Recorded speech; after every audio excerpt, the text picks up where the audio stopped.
PrizePicks has one of the best bonuses in this space. If you do one single entry for $5, they will give you 50 instantly. Think about that. You spend 5 and they instantly give you 50. You can use that 50 to build any lineup you want, safe or crazy. You can win any amount of money and then withdraw all of it. You spend $5, they give you 50. It's the easiest thing in the world. And the way you get that free $50 is you go to WeWantPicks.com/PrizePicks and you use promo code WWP. I'm about to give you an entry. You can use all of it. You can use a piece of it. You can build your own entry. $5 freaking out the door and then 50 in your account instantly that you can do whatever you want with. WeWantPicks.com/PrizePicks, promo code WWP. Get that $50. It'd be crazy not to.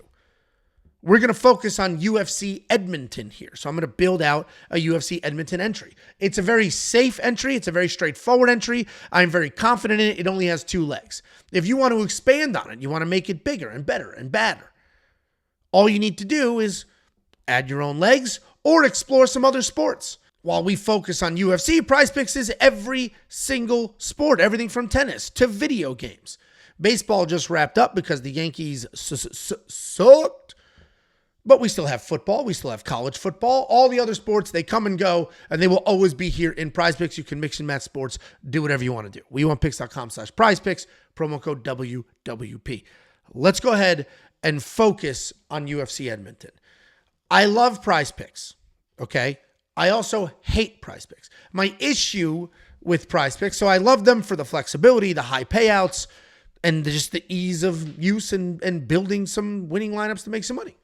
I hate them because they do pick and choose. If you check out the Underdog Fantasy video, you'll see it's every single fight. They don't pick and choose the fighters.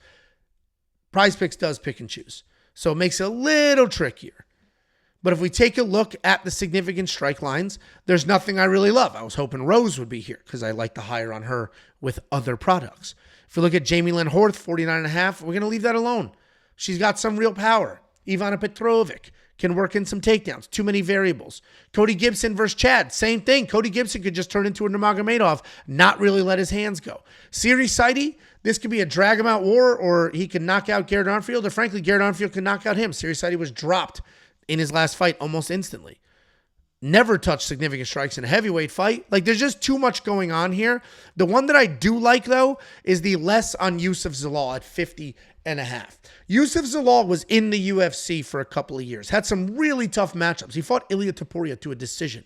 Then he was cut because he lost some of those really tough matchups. He went to the regional scene, smoked a bunch of people, came back last year, or earlier this year, on short notice. And this 2.0 version of him is finishing people very quickly. This 2.0 version is leaning very heavily on his wrestling. He's still sort of a distance, control the range kind of striker, and then he shoots well-timed takedowns, and that's it. He's a 8th layer of skin that you can't get rid of, and he's been finding those submissions. I don't think he's going to get past 50.5 significant strikes.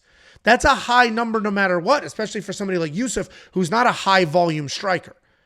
I think we're going to get grappling. I think we may get a finish. And I don't think Youssef is going to get past this number, so I'm pretty confident in that. I am not confident in any others. The Pedro Munoz was one. Okay, it's Halloween, and these lines are so scary that I am tongue-tied. The Pedro Munoz one was a line that I was also interested. I almost hit the more on his significant strike numbers, but I decided to back off of that because it's just an interesting fight. Ayman Zahabi might be on a bicycle running away.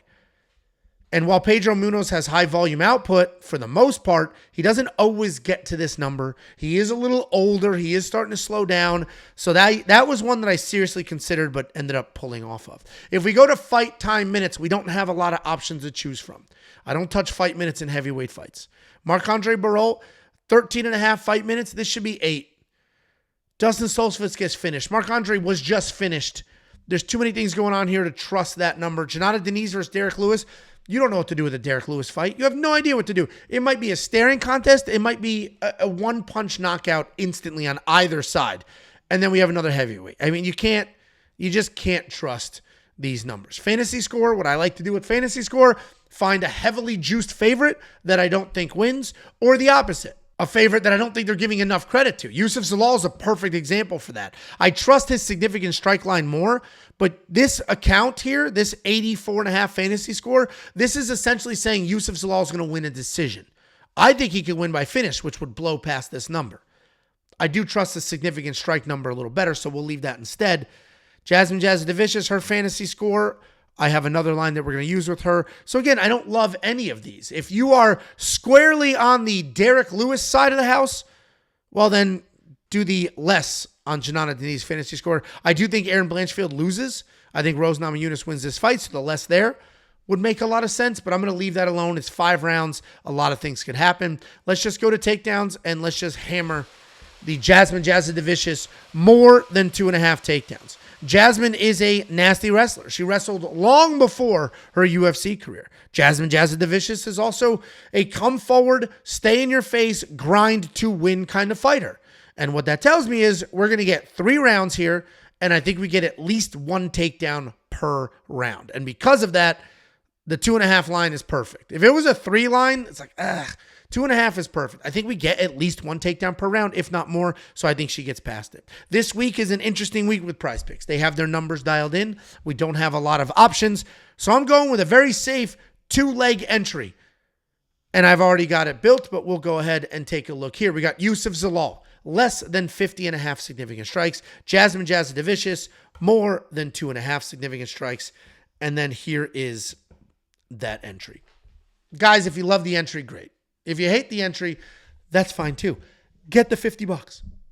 Get your free $50. WeWantPicks.com/PrizePicks. Use promo code WWP. I recommend building this entry that I just gave you. Spend $5, no more. Spend $5. Then they will give you $50 for free. You can then take that $50, put more on this one if you want. Take that $50, build another one with another sport. Spread it out. Do whatever you want. It's $50 in your account. And all you need to do is use it one time, and then that money is yours. You use it, you build an entry, you can withdraw all of it. WeWantPicks.com/PrizePicks. Promo code WWP.